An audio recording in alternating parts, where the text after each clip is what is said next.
और आई बजरंग चैनल को लाइक करें, शेयर करें और बेल आइकन को दबाना ना भूलें। और आई बजरंगी चैनल पर नया नया गाना रोज आपको मिलेगा। वीडियो ऑडियो संपर्क करने के लिए मोबाइल नंबर 8750029684।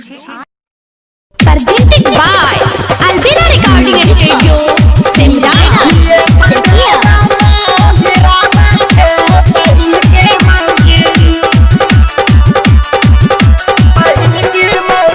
एगो छै सन की एगो चिकन की दोनों के ना मनाबै छी।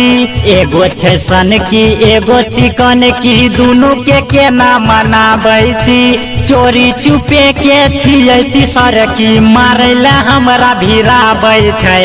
पहिल की मौगी हाँ पहिल की मौगी पीठिए पर बेलना गिराबै छी। पहिल की मौगी पीठिए पर बेलना गिराबै छी। पहिल की मौगी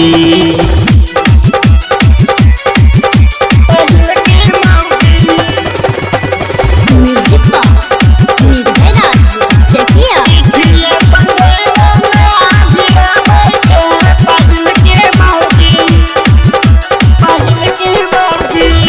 दू गो बियाह के बड़ा पचतैलौं।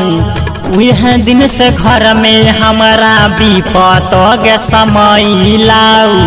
उह दिन से घर में हमारा विपत गे समैलाऊ। दू गो बियाह के बड़ा पचतैलौं।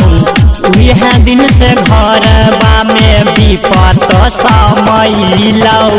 कानै चिनन की खेते या बन की गाँव के लगबा होसै छै। दै छी गे धमकी चढ़ल छ बम की थाना में केस कराबै छी। पहिल की मौगी पीठिए पर बेलना गिराबै छी। पहिल की मौगी पीठिए पर बेलना गिराबै छी। पहिल की मौगी Presented by Albina Recording Studio, Simrana, Music Box, Mirvana, Setia।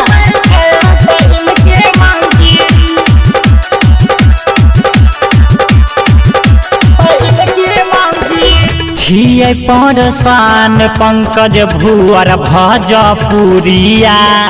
तीनों मिल के कहे तो हर काट ले बाटेंगरिया। तीनों मिल के कहे तो हर काट ले बाटेंगरिया। छियै परसान पंकज भुअर भजपुरिया। तीनों मिल के कहे तो हर काट ले बाटेंगरिया। मारे छै कनखी लागे पहिल की मौका पर धोखा कराबै छै। छियै पुरन की लागे खेला करी पेटे में दाँतो गड़ाबै छै। पहिल की मौगी पीठिए पर बेलना गिराबै छी। पहिल की मौगी पीठिए पर बेलना गिराबै छी। पहिल की